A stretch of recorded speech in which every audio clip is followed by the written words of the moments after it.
10 ឆ្នាំមុនខ្ញុំគិតថាការរៀនភាសាចិនគឺគ្រាន់តែចង់ចេះនិយាយប៉ុណ្ណោះតែ10 ឆ្នាំក្រោយទើបខ្ញុំដឹងថាការចេះភាសាទី2គឺមានអត្ថប្រយោជន៍ច្រើនអាចរកចំណូលបានច្រើនជាងមុនជាពិសេសគឺភាសាចិននេះតែម្ដងមិនថាអ្នកធ្វើការឲ្យគេនៅក្នុងក្រុមហ៊ុនជាបុគ្គលិករត់តុក៏ដោយ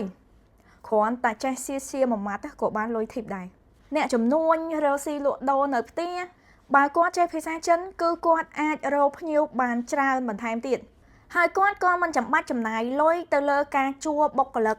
ដែលចេះភាសាចិនបន្ថែមទៀតដែរដោយពាក្យចាស់តែនិយាយថាជួលគេមកធ្វើការឲ្យយើងហត់ទាំងបង្រៀនហត់ទាំងចិត្តហើយត្រូវអស់ថវិកាទៅលើការជួលបុគ្គលិកបន្ថែមទៀតអញ្ចឹងមានតែវិធីបន្ថែមសមត្ថភាពខ្លួនឯងទេស្រួលទាំងកាយស្រួលទាំងចិត្តហើយស្រាវថវិកាទៅលើការជួលបុគ្គលិកផងដែរសាលាភាសាចិនឈិងសៀងបច្ចុប្បន្ននេះមានសិស្សរៀនថ្នាក់អនឡាញពី8ព្រឹករហូតដល់10យប់ពេញម៉ោងអស់ហើយប៉ុន្តែភាគច្រើនគឺជាសិស្សដែលគាត់ទៅតែចាប់ផ្ដើមចូលរៀនទេមានពី ASK 1រហូតដល់ ASK 6ហើយក្នុងមួយថ្នាក់គឺមានសិស្សត្រឹមតែ1នាក់ឬមួយក៏2នាក់អីទេអញ្ចឹងបងងាយស្រួលក្នុងការរៀនហើយគ្រូក៏គាត់ងាយស្រួលនៅក្នុងការពន្យល់ទៅដល់សិស្សផងដែរអញ្ចឹងសម្រាប់បងដែលគាត់ចាប់អារម្មណ៍ចង់ពង្រឹងភាសាចិនបន្ថែមគឺអាចទំនាក់ទំនងមកនឹងខ្ញុំបានតាមរយៈ QR Telegram ដែលខ្ញុំនឹងដាក់នៅលើអេក្រង់នេះ我可以利用风力来发电。我可以利用风力来发电ខ្ញុំអាចប្រើធម្មពលខ្យល់ដើម្បីបង្កើតអគ្គិសនី做一个风车伐木锯啊做一个风车伐木锯ធ្វើម៉ាស៊ីនកាត់ឈើពីខ្យល់这种又厉害又省钱的法子这种又厉害又省钱的法子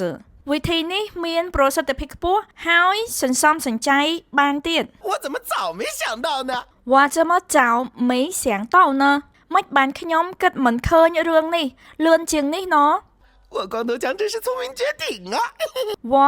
光头强真是聪明绝顶啊អ្នកកាប់ឈើខ្ញុំនេះពិតជាមនុស្សឆ្លាតម្នាក់មែន这大风大雪的俺俩要去哪儿呀这大风大雪的អានមិនយកឈីណាយតើយើងនឹងទៅណានៅក្នុងព្រៃធ្លាក់ខ្លាំងនិងខ្យល់បក់ខ្លាំងបែបនេះ跟俺来就是了跟俺来就是啦គ្រាន់តែមកតាមខ្ញុំមកគឺបានហើយ终于完成了终于完成了ទីបំផុតបានសម្រេចហើយ超级风力发电锯超级风力发电机ម៉ាស៊ីនកាត់ឈើធម្មពលខ្យល់ទំនើប威力真大威力真大វាពិតជាមានធម្មពលខ្លាំងមែន熊大呀你好了没呀啊熊大你好了没呀បងប្រុសតើបងរួចរាល់ហើយឬនៅ快了快了快了快了អាចបកថាចិត្តរួចហើយ坚持一会儿啊坚持一会儿啊អត់ធ្មត់បន្តិចទៅឬមួយក៏ទ្រាំបន្តិចសិនទៅ大狗熊តាកោ熊ខ្លាឃ្មុំធំ我有这个我有这个ខ្ញុំមានរបស់នេះ害怕熊大熊二他们害怕熊大熊二他们នៅតែខ្លាចខ្លាឃ្មុំទាំងពីរទៀតមែន俺都快被你压扁了熊大俺都快被你压扁了熊大អ្នកសង្កត់ខ្ញុំស្ទើរតែសំប៉ែតហើយបងប្រុសអត្ថប្រយោជន៍នៃការសិក្សាភាសាចិននៅសាលាឈិងសៀង International School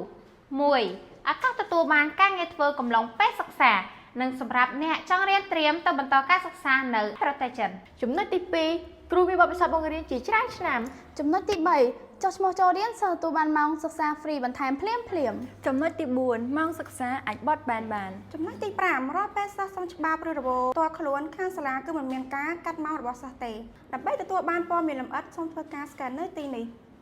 បើចង់បានរៀនស្អាតត្រូវទៅណាទៅកន្លែងហាត់ប្រាណចុះបើចង់ចេះភាសាចិនត្រូវទៅណាមករៀននៅសាលាឈិងសៀង International School មកចុះបើអត់មានពេលមករៀននៅសាលាអាចចុះឈ្មោះរៀនតាមអនឡាញបានតាសាលាគឺចាប់ផ្ដើមបើកពីថ្ងៃច័ន្ទរហូតដល់ថ្ងៃអាទិត្យលោកអ្នក មានពេលច្រើនអាចរៀនថ្ងៃច័ន្ទសុក្របានហើយអ្នកដែលមិនសូវមានពេលគឺអាចរៀនសៅរ៍អាទិត្យបានសម្រាប់ការរៀនគឺយើងរៀនជាមួយនឹងគ្រូជនជាតិដើមមានចាប់ពីកម្រិត ASK 1រហូតដល់ ASK 6ហើយម៉ោងរៀនគឺអាចជ្រើសរើសបានពីម៉ោង8ព្រឹករហូតដល់ម៉ោង10យប់លោកអ្នកអាចចុះឈ្មោះរៀនតាមអនឡាញបានដោយគ្រាន់តែធ្វើការ scan QR Telegram ដែលមាននៅលើអេក្រង់នេះ